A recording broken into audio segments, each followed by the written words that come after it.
Why do we travel? Now, most people would say, I travel perhaps to go someplace, perhaps to experience a new culture. You know, maybe we even enjoy just something different. Because there are many parts of the world that are very, very different than our own, for sure. But a big part of the travel, of course, is the adventure of just getting there. Now, in the modern world, as we know, travel is subject to security.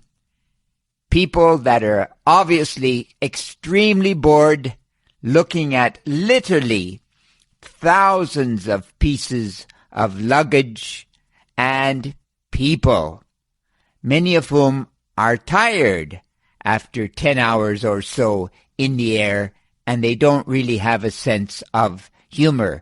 But these people, these security people, are somewhat trained to look out for those evil doers, which are under every chair, obviously, and under every table and under your seat on the airplane. But in reality, of course, most people are good, so the chances of something really bad happening is infinitesimally small.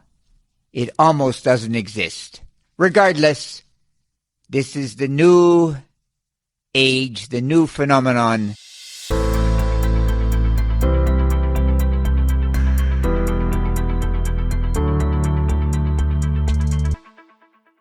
After 9/11 in America, for sure, and all the other horrible things that have occurred in Europe as well. So, I've had my fair share of misadventures along the way. I've missed some flights. I've been detained in the Shanghai airport by the Shanghai airport police for about 10 hours. That was pretty exciting. I've been held in a cell in Louisiana, detained at the airport in Victoria, of all places.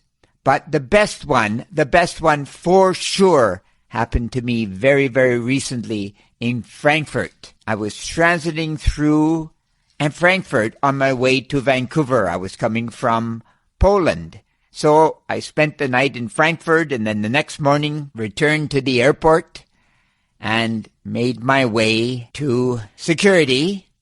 And I was going to go through security when they detected that my luggage, somehow, a piece of my luggage, had some semblance of bomb-making equipment.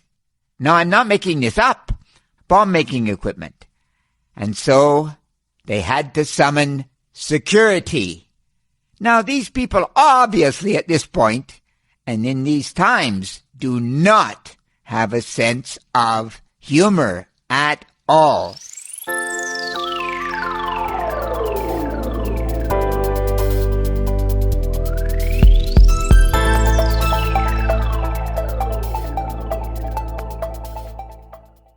And I got my little bow tie on, and I'm trying to be very polite, but it's not fun at 7 o'clock in the morning when two very large policemen arrive, and they are armed, of course, and they want your passport, and they study it very closely, and then they hang on to it. They don't return it immediately.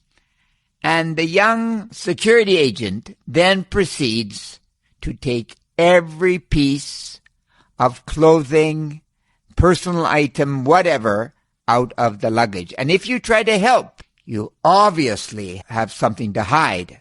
So this results in a great deal of admonishment immediately. So the whole process takes about a good half an hour in the end, and you're left with an absolute mess. Of course, there is, the requisite shift change as this is all going on, right? So you end up, finally, they don't find anything at all, and you're dismissed inconsequentially back to another lineup to get on an airplane. So the adventure of travel is also, I think, why we travel. But you know what I've learned from all of this? And I think this is very, very important. You must learn patience.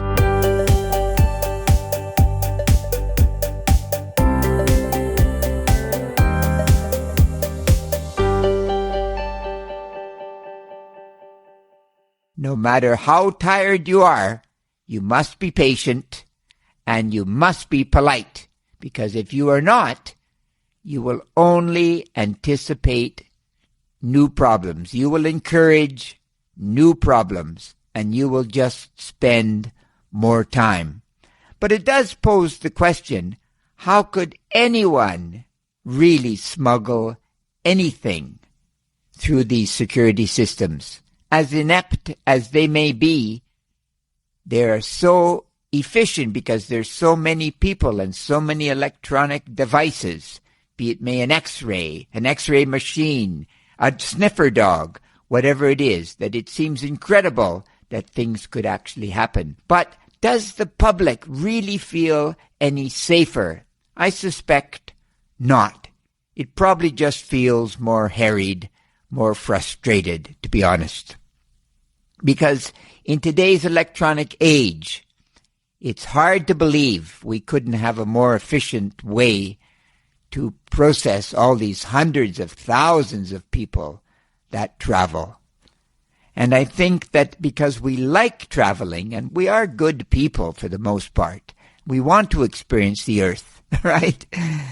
I think that we do have to say, gosh, there's got to be another way. But regardless, travel we will continue. So enjoy your adventures. And you know what they say.